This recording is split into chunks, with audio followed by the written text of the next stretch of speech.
From the beginning of Ninjago in comparison to now, our characters have gone through a lot of different changes. Some of them are considered good, some of them are also considered bad. But when you do look at our core ninja team, you realise that they have gone through a lot, and it definitely does reflect in their own personalities. But whether it's mental changes, emotional changes, they all have, at the end of the day, an impact that does last in some form of capacity. But one thing that is really actually touched on when it does come to Ninjago are physical changes and physical representations of development of the characters. And honestly, it's kind of interesting, because whilst we do have some fairly iconic ones from the show, we were actually meant to get more. And I do think that is a very interesting thing to think of when you think of how far the show has come.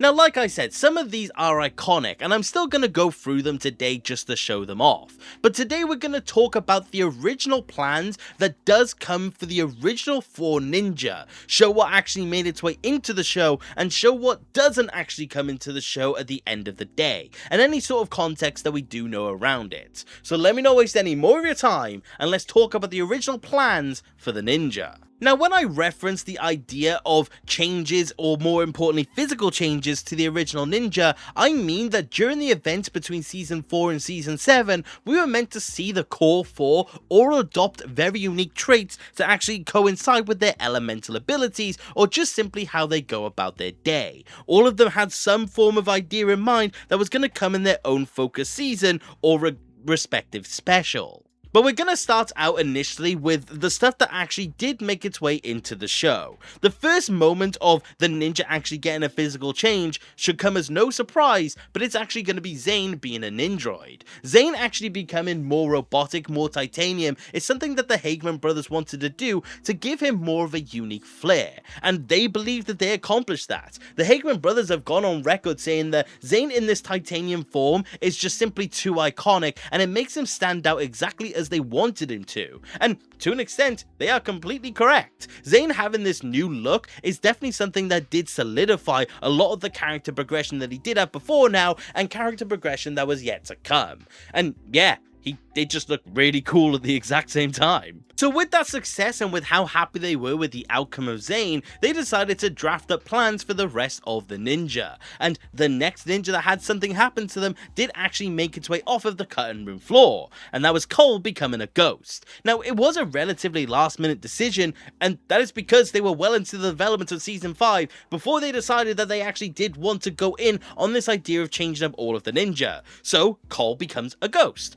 Cole has this new form, and they get to explore these new abilities, and it makes him stand out because of it, which again is completely true, because every time Cole has been a ghost, you do see him within the group. You see him stand out just as much, if not more than Zane, and it definitely did lead to a lot of really interesting moments. But what is interesting is that whilst it did lead to all these cool moments and all these cool abilities, this is actually where the Hageman brothers started to actually kind of regret what they were doing, because they realized that there was a downside to doing these things to the respective ninja. The Hageman brothers actually went on record around the time basically saying that Cole becoming a ghost, whilst it's inherently really cool, they realized that it made him basically too strong. They realized that the abilities that granted him as a ghost was just simply too easy to get out of certain situations, and he just became way too overpowered in any sort of consideration, and his weakness was also in the way as well. They had to avoid Cole when it came to water scenes, but in any other instance, the ninja are trapped. Cole just gets out as a ghost.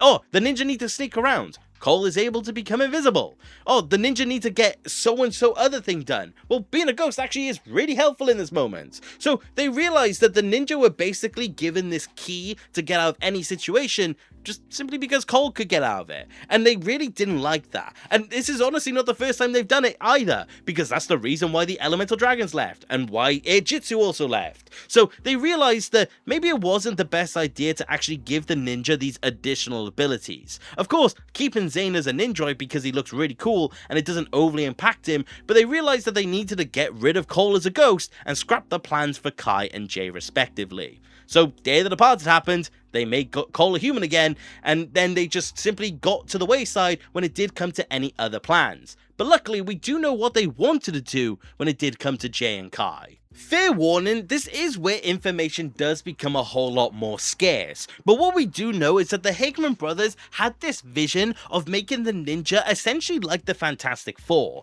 They wanted all of the ninja to have these physical archetypes that would make them unique. So by all accounts, Cole would have remained a ghost, because if they did follow through with these plans, they wouldn't have had any reason to make him human. But it does bring us through to what Kai and Jay actually did have in mind. Now, we only know just standard base concepts, and we don't know the further implications, but we can definitely theorize on what was meant to happen. The plans for Jay was to actually make him into a quote-unquote master of disguise. Now, this would have most likely have happened and something that he would have gained over the course of Skybound, and he would have retained it after events were actually drawn back. But in terms of Master of Disguise, we literally don't know anything more than the base title, but we do know that it has some form of physical representation. Now, for one, I think this does mean that Jay would have kept the eye patch, but I don't think that would have been entirely what they intended. But thinking that they wanted something in line with the Fantastic Four, I think Master of Disguise does somewhat allude to this idea that they wanted Jay to be able to become invisible using elemental lightning. If Jay utilizes elemental power, you would have seen some lightning effects get around him, and he would have been able to vanish and hide away from anyone around him. Now, this would have been inherently really cool, and definitely would have been such an interesting trademark, and it would have been cool to have seen how Jay would have utilized this.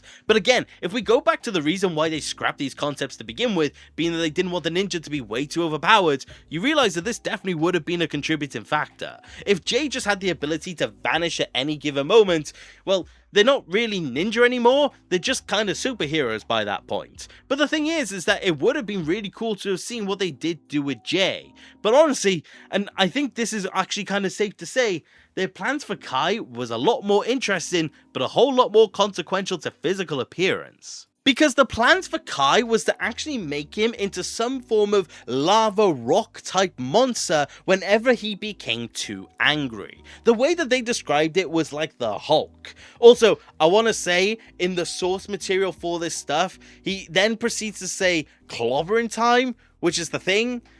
That really hurt my head as a Marvel fan, but besides that, the thing is that they would have had it so when Kai becomes way too angry, he would have become some form of rage-like monster. Now, I actually think this would have been extremely cool. It would have been cool to see how that would have affected his mood, his psyche, his elemental powers. Would it have made his power more strong? Would it have made him more susceptible to other forms of damage? We don't really know, but there definitely is a lot of ideas that could have come from this. And honestly, I do think this would have been one of the best ones, because as we've gone later into Ninjago and we've seen Kai actually home in on his anger problems, and we've seen him meditate, use different techniques to become more calmer, it would have been cool to actually have seen Kai go through this arc of really not wanting to become that monster anymore, not wanting to become something that was not really in his control. This definitely would have been a really cool thing to have seen, and would have tied in really cool with Crystallize and him losing Nia, but obviously in the end, they never did it. But this definitely would have been one of the biggest changes when it did come to Kai,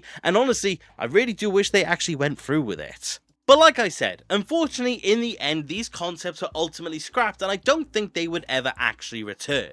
But it would be really interesting if they did decide to redo something like this one day. What if they did want to look back into this idea of making the ninja look more unique? Because it's certainly something that they have toyed with since these events. Actually, when you do look later on within Ninjago, you think of how Nia merged with the sea and had her aqueous state. You then think of how Lloyd had his Oni form. These are physical changes in line with character development that the ninja would have had way back when.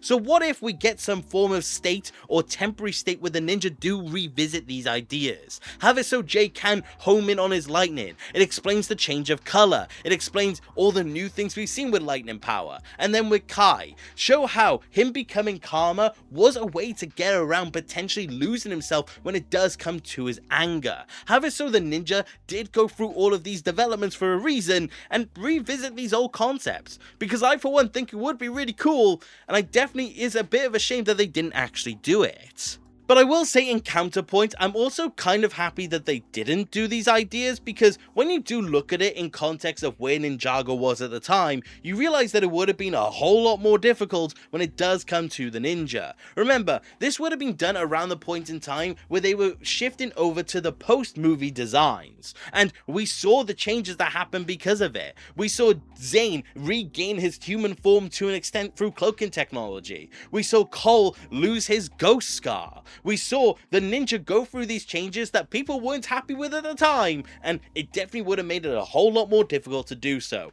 Imagine if they just removed this idea of Jay being the master of disguise and he lost his eye patch, or imagine Kai just not having this anger-like form anymore. This definitely would have caused a whole lot more controversy, so I actually kind of am glad that they never went through with it. But I do still think, regardless of all of that, it would be cool to show more physical manifestation of the things that the ninja have gone through. It would be really cool if they actually did dive into this idea that the ninja have been physically affected by everything that they've gone through. Like I said, they've kind of done it with Nia's aqueous state or Lloyd's Oni form, but that's just kind of it. I would love for them to commit more to this idea that the ninja can change based on the things that they have actually gone through, because by all accounts, the ninja have looked identical now for nearly 10 years, and I think I do speak for a lot of people when I say that it definitely is due that they are going to have a little bit of change. I'm not saying completely change the designs, because we saw how people reacted to that once before, but I am saying that have these little adjustments, have these things that does show the development of the ninja. It would be extremely cool and would definitely feel a whole lot more like the show before now, because back in the day, the ninja did have those small little design changes that correlated with them at the time. The main one I can think of is when Nia stopped using her Samurai X bracelet. It was to signify that she was done with that mantle. She was no longer thinking of being Samurai X. She wasn't holding on to that old identity. She was actually embracing the new version of herself. And I think that is extremely cool. And it would be nice if the ninja got to do that again. The only thing I can think of in accordance with actual physical change is actually weirdly just with Wildfire. She lost the little bone-like crown thorn on the top of her hair, and it is actually explained where it goes. She gives it to baby dragons. That's a cool development. I really like it. But more of that, please. But I do think on an overall, these original plans for the ninja an extremely interesting little time capsule for where Ninjago was at the time. And it's interesting to look at the successes of it, and also by all account the failures of it. We got to see the success of Zane's new titanium form. We got to see the success of Cole's ghost form. And we got to see the consequences of it at the exact same time. Showing the ups and downsides of these new abilities. Showing how writing is really difficult when you make your characters powerful, and shows the balance of it in accordance. But honestly, at the end of the day, it's really just cool to look back at these moments, look back at what they intended on these beloved characters and comparing them to how we have them today. I'm really just lucky that we have this much documentation on the production of Ninjago. I find it really fascinating, and I hope you guys do as well. But this is where I want to pass it off to you guys. Would you have wanted to see these changes? Would you have wanted to see the ninja actually have these new forms? Would you have loved them all to actually have had these different looking characters? I would love to know what you think, because I do think it is fairly interesting. And how would you have liked it to have been implemented? Would you want Jay to be invisible? Would you want Jay still with the eye patch? Would you like Kai to become this big lava monster? I would love just to know your perspective on it, because I do find it fairly interesting. And it's something that we can only really theorize on, because I do think it's long since gone. But I do think that besides that, it's still a very funny thing to look back on, so that's why I want to know what you guys think. But thank you very much for watching the video, and I do hope you enjoyed, and if you did, please consider subscribing. I would love to have more people to discuss Ninjago with. But if you do want to support the channel any further, which you do not have to, you can always become a channel member and join the legends that you see on screen. Each of your support means the absolute world to me, and I really cannot thank you enough. But anyways, like I said, that's about it for today, and take care. Okay,